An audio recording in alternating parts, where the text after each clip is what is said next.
Hey, Margie here. If you're watching or listening to this podcast and it's the week of January 13th, then what I want you to do is go somewhere else. And where that is to my summit, More Natural Approaches to Osteoporosis and Bone Health. And the reason is this podcast is going to be here. But the summit isn't. So it's free for a week. I have 70 experts who are really amazing. And there's exercise demonstrations, there's cooking demonstrations, there's all sorts of information on root causes and so many areas of osteoporosis.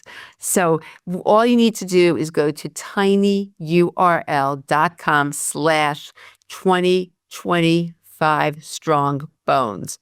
And sign up. And there's just so much great information. So take advantage of that. But if it's a different time and you've already gone to the summit, then I'll tell you about what we're going to talk about today. Today, I realize so many people are sore and achy. And why? Because they're at the computer for extended periods of time and they really don't know some modifications they can make that will change everything. They just don't know where the monitor should be. They don't really know even what they're doing incorrectly, just that they're sore. And also with osteoporosis, we don't want to be rounded at all. So there are things that we can do with our computer setup and to make a big difference. So that's what I'm going to share with you today. So just some risk factors. Number one, when you're keying for long periods of time without breaks or rest, your hands get tired and they can get fatigued and overused. We don't want to strike the keyboard too hard, too much force. We want to try to stay relaxed. Working with an awkward posture with your neck, elbow, wrist, that can be a problem. This is a key one. Remaining in the same position for a long period of time where little or no movement. Motion is lotion. The joints need to move. The body needs to move. We do not do well when we're in one position for extended periods of time. And if there's any pressure on the wrist, the back of your knee, you just want to make sure nothing is having pressure on it for a period of time. So the key is this. The key to feeling good after you've been on the computer, even if you're there for extended periods of time, is the neutral posture. So what is that? The head is level or slightly down. The monitor is at eyebrow height to gaze slightly down, and it'll be a drop lower for those with bifocals. You want the monitor around 18 to 30 inches from your eyes.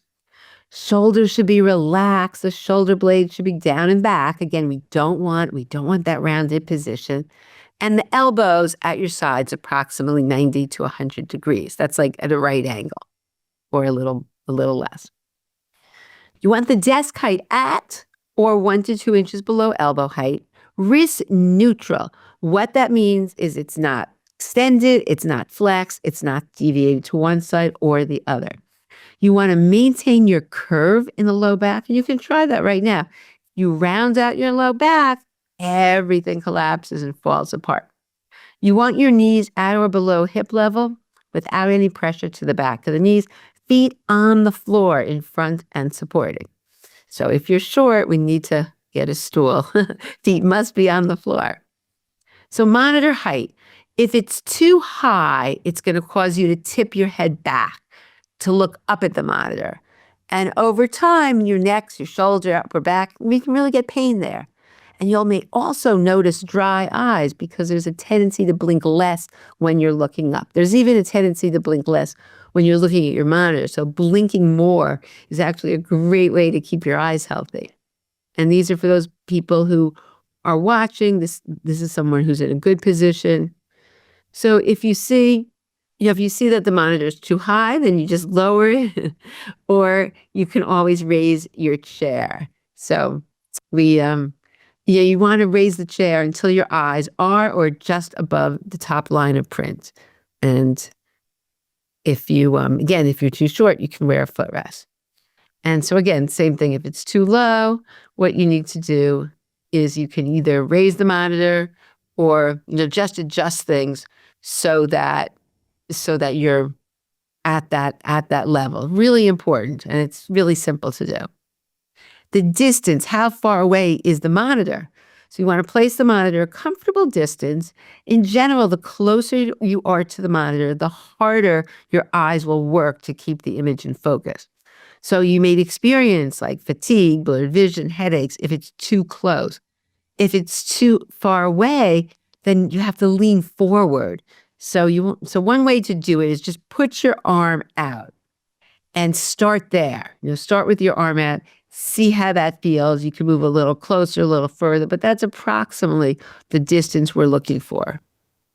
And so if it's too close, this is just showing an example what she's looking like versus if you're too far away.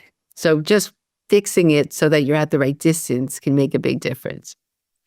And if you're too far, obviously you're going to have difficulty, reading the monitor, and you're going to have to bend forward to make a closer look. So just make sure. And we already talked about the keys. You want when you're keying, when you're moving, you want your shoulders relaxed, elbows close to your body, and elbows bent. So we said around 90 degrees, wrists straight, not bent either way. And the top row, the home keys, that's in the middle, should be around the same height as your elbows or slightly lower. And this just shows that the keys are at elbow height or the keys are a little below. And that's just showing what the home row is. Seat height. Your feet, you want to rest comfortably on the floor, on a footrest. Your knees slightly lower than your hips. And we don't want to see anybody like sitting on their toes. Or if that's the case, you can lower the chair, figure out what you need to do, or just buy a footrest. Or take a phone book, or they don't really have those anymore. Or take some books if you need to, but something you don't want your feet dangling. Too much force. And this just shows someone in good posture. We see his low back. He's maintaining that inward curve in his low back. The arms are a little bit more than 90, and how he's looking at the monitor. The other thing is you want to sort of organize your space and your desk so that reaches things you go, everything frequently, like things you do at your desk frequently are close by. So your elbows can remain at your side. Occasional things that can be a little bit like the midsection, no more than around arm's length away. Just the key is you don't want to be reaching every minute across your body. And so you can set your workstation up. Key thing is to take breaks every 20 minutes. This is just, there's lots of ways to take breaks, but one rule is every 20 minutes, stand for 8 minutes and move for 2 minutes. And then about every 20 to 30 minutes, just take a posture break. Again, move around. Just doing this, just moving is going to make such a big difference for how you feel. It's hard to believe, but if you're a person that just gets on that computer and doesn't move, just stopping, every 20 to 30 minutes and just walking around, moving, lots of things you can do. Qigong, which I love, can make a big difference. The other thing that's been completely transformational. Now, I've been a physical therapist for over 40 years and worked with, I used to do a lot of ergonomics where I would go into corporations and, also we treated people after they got injured. But what's been completely transformational is the sit to stand desk. Because change positions, sitting is the new smoking, and sitting for extended periods of time, such a problem.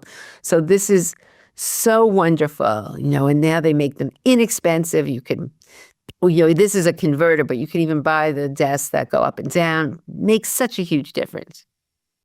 And if you're watching this is showing someone who's going on something called AirX, but they make these little mats, and they're good because you get to move around, it gets the blood circulating. This is a terrible picture because the computer's not at the right height. We talked about being, at eye level. He is looking down. His arms are not 90 degree. So this is a terrible setup, but it's just showing that you can stand on this mat. All right. The last thing I wanted to talk about is the laptop, because this is an area that really causes problems. Because if you're going to be for extended periods of time, the laptop just doesn't work as is. Because if your hands are 90 degrees, then the screen is way too low. So you're really bending forward to work on this computer. And so what you can do, it's really simple. You can get a stand for the computer to raise it up. So that could be your monitor. And then inexpensive, you get an extra mouse and a keyboard. And then you can arrange everything like we've talked about. But this is where I do classes a lot, and I'll, come to other people's communities, and people will send in their workstations. And so often the laptop is low and it just throws you off. Again, for short periods of time, you can do anything. But we really want to be in the best position we can so that we don't feel sore and that we can maintain a good posture while we are working on the computer. So you can get a monitor, you can buy a monitor, that's what I have, and then use the keyboard and the mouse. It's just such a big difference. And I can't even tell you enough. And these are inexpensive. I mean, this is one of my stands I have. You can, as I said, I have that, I have a monitor, but as this picture shows, we can either buy a stand and you can use the net as your stand, or you can have a monitor here. But the key is getting a separate keyboard and mouse so that you can get in alignment like we talked about. And if you're at home, there are solutions. You can sit at a full table. You can adapt any chair. You can use cushions to increase the height. You can get lumbar supports. You can take a towel, roll it up in your back. You can use a stool or box as a footrest. You can also stand at a counter to change positions, adjust the monitors, and, makeshift stands. Like if you wanted to raise up your computer and you're going to use a separate mouse and keyboard, you can just lift it up with books as well. So that is what I wanted to share. Just a few things to give you some tips that you can sort of see, what are you doing at the computer? What can you change? And sometimes it's just these minor changes that are going to make such a big difference. Because as I said, I see people all the time, and that's what we want to prevent. We don't want to be rounded. And it's so common with the computer. So hope you use these tips, and I hope it makes a difference. And I hope that you were able also to go to the summit. And so thank you so much for tuning in. And I will also there's a handout that goes with Summit on exercises, and it has the posture exercises in them. So I will have that. If you sign up for the summit, you'll get that. And if the summit is over, I'll have that in the show notes, how to access that with some posture exercises, which will also help during the day. You can do those throughout the day, and that's going to also make a big difference in how you feel. So again, thanks for tuning in, and I look forward to seeing you on the next episode.